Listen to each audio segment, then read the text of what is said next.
La Côte d'Ivoire a un grand potentiel agricole, mais les difficultés rencontrées par les producteurs sont énormes. Ces derniers n'arrivent pas à vendre comme il se doit les produits de leurs efforts et le travail qu'ils effectuent se fait de manière archaïque. Toutes les filières sont pratiquement dominées par la concurrence étrangère et la maladie de Covid-19 n'est pas venue arranger les choses. Souvent, les difficultés qu'on rencontre, déjà, c'est d'abord pour l'entretien du champ. Vous voyez, aujourd'hui, avec l'exode rural, tout le monde va en ville, donc pour trouver des personnes majeures pour nettoyer les parcelles, souvent on n'en trouve pas. Souvent aussi les produits, les champs où peut-être les gens n'ont pas assez de moyens pour pouvoir payer les produits pour entretenir le champ, souvent c'est un peu cher. Voilà.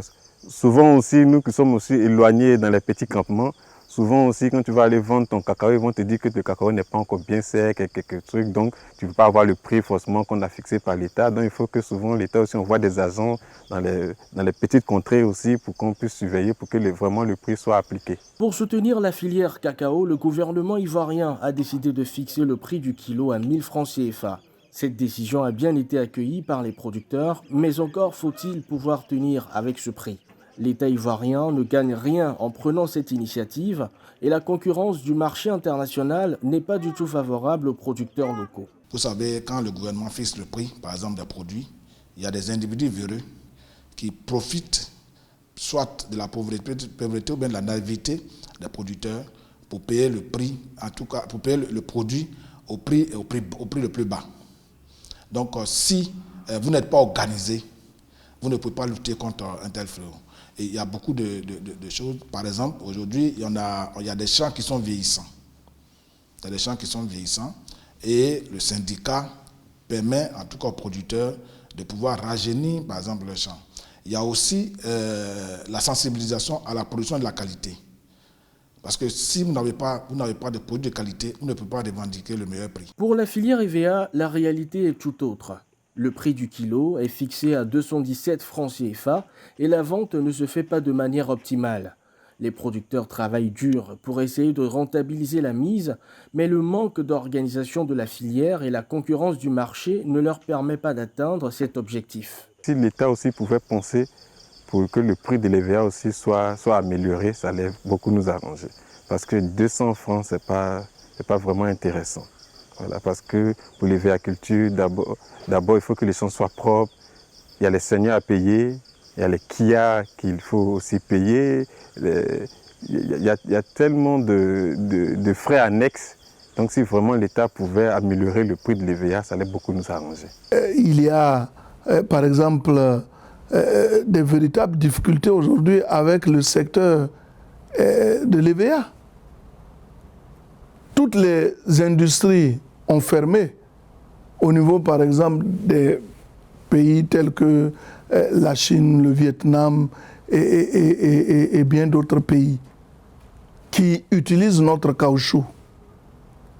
Mais si ces usines ne sont pas ouvertes,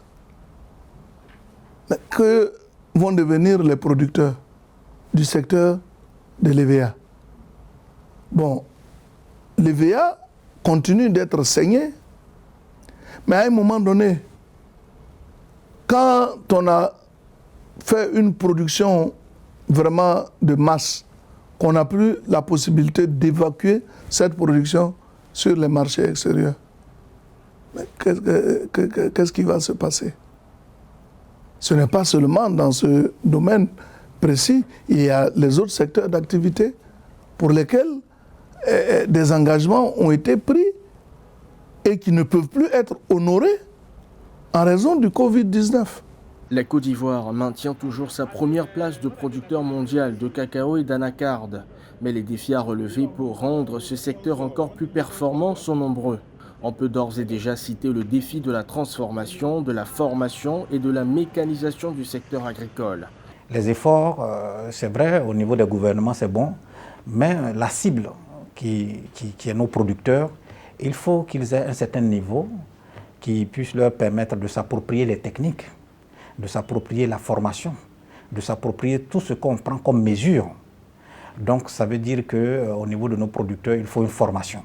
C'est vrai que la formation a commencé depuis les indépendances, mais nous sommes maintenant en face de certaines réalités du monde. Aujourd'hui, on parle d'objectifs de développement durable, on parle de facteurs au niveau du climat, toutes ces difficultés-là. Donc il faut que ces producteurs-là rebondissent tout le système. Donc je pense que nous n'avons pas encore une agriculture résiliente. Moi, j'ai mené une étude en ce qui concerne la gouvernance et la performance des projets de développement, qui est une étude qui a été menée au niveau micro, mais je vois qu'il y a beaucoup de choses à faire en ce moment. Au niveau de la formation, cette formation au niveau du conseil agricole que moi je vais appeler maintenant la gestion des exploitations. Parce qu'il faut emmener nos producteurs à comprendre la notion de rentabilité économique. Voilà, rentabilité économique, parce que nous sommes aujourd'hui dans un monde où il faut rentabiliser les choses. Donc c'est ce qu'il faut. L'année 2020 se termine sur une note plutôt salée en matière d'agriculture. La pandémie de Covid-19 a réduit les perspectives de croissance de la Côte d'Ivoire et les producteurs ivoiriens ont eu du mal à écouler leurs produits. Avec l'arrivée de la zone de libre-échange continentale, le pays devrait renouer avec la croissance économique et agricole.